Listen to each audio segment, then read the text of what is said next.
ओडिशार पूर्वतन मुख्यमंत्री नवीन पट्टनायक मुंबईर एक घरोई हस्पिटाल रे अस्त्रोपचार पर भर्ती होइछंती।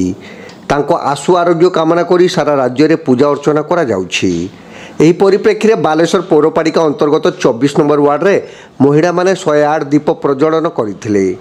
काउंसिलर मीना महांती प्रत्यक्ष तत्वावधान में शनिवार संध्यारे बालीघाट स्थित जगन्नाथ मंदिर प्रांगण में बहु महिला जोग दे नवीन बाबू निरामय जीवन सह आशु आरोग्य कामना करथिले। से शीघ्र सुस्थ होई ओडिशा प्रत्यावर्तन करने सह पुणी थरे लोकमानक सेवा जारी रखिबे बोली महिला माने कामना करथिले। मधुस्मिता महारणा, संघमित्रा बेहरा, ज्योत्ना जेना, मिनती माझी, दीपाड़ी कर, कोकिड़ा कर, कल्पना रणा, कल्पना मिस्त्री, स्वाति कर, संध्या माझी, शिवानी पाल, निरुपमा मिस्त्री प्रमुख ए कार्यक्रम में उपस्थित रही। जय जगन्नाथ। आज 24 नंबर वार्ड रे महिला को द्वारा जे ओडिया जातिर गौरव 4.5 कोटी ओडियाकर मौड़मणि पूर्वतन मुख्यमंत्री नवीन पट्टनायक सीए मुंबई ग्रस्त करचंती। तांकर आश्रु आरोग्य कामना करुछु आमे समस्ते।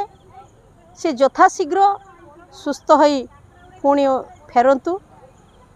माँ मौसी माने आज बालीघाट जगन्नाथ मंदिर ठारे 108 दीप प्रज्वलन करिसंती। तांकर सुस्थ जीवन कामना करिसंती, निरामय जीवन कामना करिसंती। से दीर्घायु हुंतु, सुस्थ रुहंतु, यथाशीघ्र से भल ही सुस्थ ही से पुणी थरे 4.5 कोटी ओडियांक पई सेही भलिया मौड़मणि हेई समस्तंक पई काम करूतु। एतिकी आज माँ लक्ष्मी कटाकरे आमर प्रार्थना एवं गुहारी। जय जगन्नाथ, जय जगन्नाथ, जय जगन्नाथ। आमर जो पूर्वतर आमर मुख्यमंत्री थे श्रीजुक्त नवीन पट्टनायक सी आमर स्त्रीलोक माने स्त्रीलोक मान से बहुत किसी उन्नति काम करते। आम वार्ड नंबर 24 तरफ आमर जी महिला आमर अच्छे आम आज सबू ये आमर मंदिर आसिकी माने दीर्घायु आ सी केमती सुस्थ होगी से फेरी आसतु। से मुंबई जाइए अस्त्रोपचार होछि। आम भगवान निकट प्रार्थना करूँ जे सुस्थ होगी फेरी आसतु। तांकर आरोग्य कामना करी आमे सब दीप जलाऊँ।